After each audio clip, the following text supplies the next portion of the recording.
Europa, depois do bloqueio à entrada do principal porto da França, em Marsella, na manhã de ontem, a quinta-feira amanheceu com protestos no maior aeroporto da capital, Paris. A gente chama nosso correspondente Luca Bassani. Situação difícil na França, os protestos não param, hein, Luca? Bem-vindo.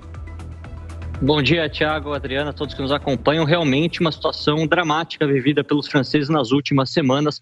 Nós vemos que agora o aeroporto Charles de Gaulle, o maior da capital, já sofre bloqueios e muitos dos passageiros têm que fazer um percurso a pé para conseguir chegar aos terminais de onde saem seus voos.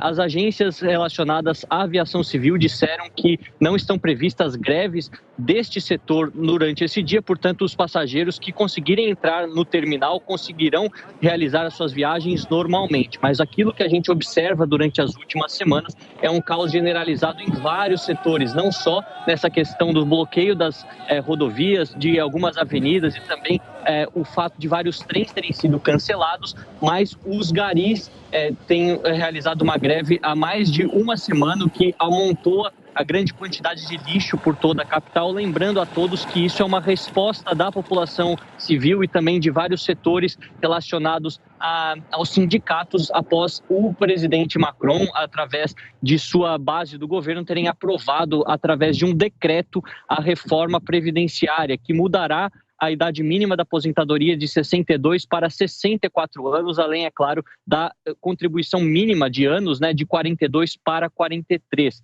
Essa justificativa foi dada pelo governo como uma maneira de poder balancear as contas e também se igualar aos demais países que estão em seu entorno. Afinal, Itália, que é um país vizinho, a França tem idade mínima de aposentadoria de 67 anos, Alemanha 65, Espanha 65, portanto, a França estaria defasada, além do fato de ser um dos países que paga a aposentadoria de maneira integral àqueles aposentados e, portanto, isso acaba dificultando o equilíbrio das contas de um país com a população não em declínio, com problemas demográficos relacionados a isso. Mas a gente continua acompanhando, não está nada fácil a vida na capital francesa e em outras cidades de grande porte na França durante essas últimas semanas. É aquela história, né, Lucas? Se ele estivesse ainda no primeiro mandato, ele não faria essa reforma que é muito impopular. Agora, ele concedeu uma entrevista e fez algumas comparações inusitadas. Comparou esses protestos em Paris, principalmente, ao ataque ao Capitólio nos Estados Unidos e também aos atos do 8 de janeiro aqui no Brasil, né?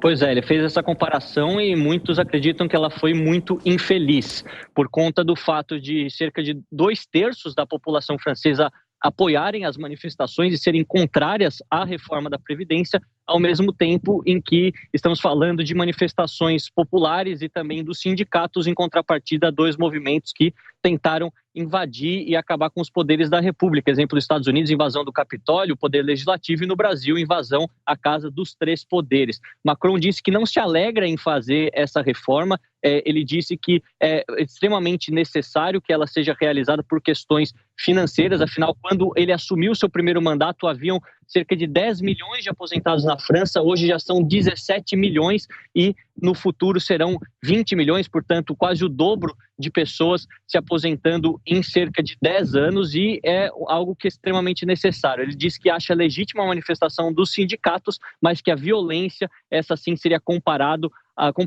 a alguns outros protestos pouco democráticos que aconteceram no mundo durante esses últimos anos. A gente vê que ele está tentando um movimento um pouco ousado, alguns acreditam em não dar muita atenção para essas greves, mas como você bem disse, se fosse no primeiro mandato ele jamais tomaria essa decisão, lembrando que lá em 2018 ele já enfrentou grande protesto e grande movimento das ruas através dos coletes amarelos, esse movimento também popular que surgiu por conta do aumento dos preços dos combustíveis e agora é a segunda leva, ou pelo menos a segunda prova de fogo que encontra o seu governo. Alguns acreditam que isso tenda a diminuir com o passar das semanas, mas todo o caos causado e também os problemas econômicos que essas greves promovem para a capital e para outras cidades é algo que será difícil de se reverter no curto prazo. É isso, Luca Bassani, é o microfone da Jovem Pan Europa. Até mais tarde, girando os nossos comentaristas. Diogo Schelp, será que esses protestos podem sair de controle? E, aliás, Macron é um político ainda muito jovem, né? Está no segundo mandato, faz essa reforma que é considerada impopular, mas ele deve ter aspirações políticas lá para frente, né?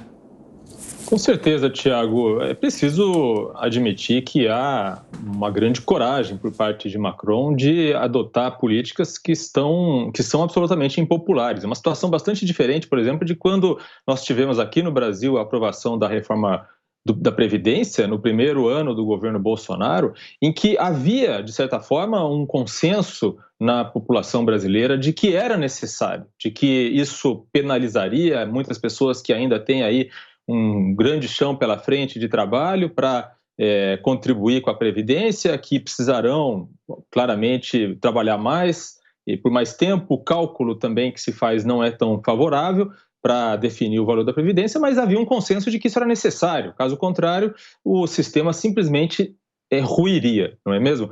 Mas, e curiosamente, na França, a reforma não é sequer tão profunda como a que foi feita no Brasil. Apenas uma elevação pequena, de poucos anos aí na idade mínima para aposentadoria, a retirada de algumas categorias dos privilégios de se aposentar mais cedo. Enfim, não é sequer uma reforma tão profunda como que a gente viu no Brasil, mas é uma reforma necessária e, como foi dito na reportagem, o país está em defasagem com a realidade, inclusive a realidade europeia. Capês? Eu concordo com o Diogo Schelp, ela é necessária, até tardia. A França está em descompasso, houve uma inversão da pirâmide etária, as pessoas estão vivendo mais, é necessário que elas trabalhem mais. Na verdade, a reforma ela nem é tão acirrada. Em vez de se aposentar com 62 anos, se aposenta com 64, trabalha 2 anos a mais. Existem, como se costuma dizer, duas realidades, né? A beleza do universo e o boleto que vence no final do mês. E o boleto, no caso, é do governo. A França atravessa, claro, uma crise, com a crise energética, em razão da guerra da Rússia com a Ucrânia, inflação galopante, ela precisa equilibrar as suas contas. Então, o Macron está tomando a decisão não mais agradável, mas aquilo que eu disse, não tem a decisão certa ou errada, é a decisão correta.